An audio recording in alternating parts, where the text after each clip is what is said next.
My name is Stanley Ferguson. I was a guard at Alcatraz from 1933 to 1942. Today, I'm going to give you some insight into one of the more interesting tales from the prison's history. Over the decades, Alcatraz has seen more than its fair share of daring escape attempts. However, few were as audacious as the one undertaken by 4 inmates on New Year's Eve, 1933.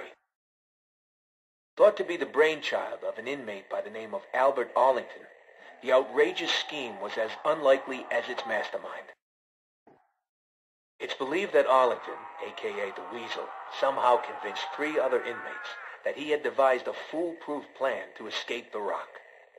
It was a plan that would see them literally taking to the skies on a makeshift aircraft of Arlington's own design.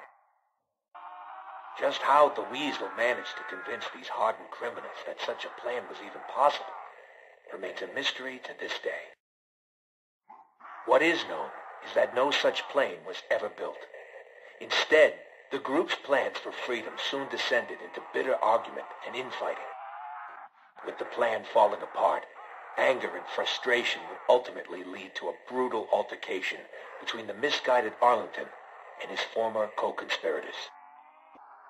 Armed only with makeshift weapons, Finn O'Leary, Sal DeLuca, and Billy Handsome lured the unsuspecting Arlington to the roof, where they intended to exact a bloody and violent revenge.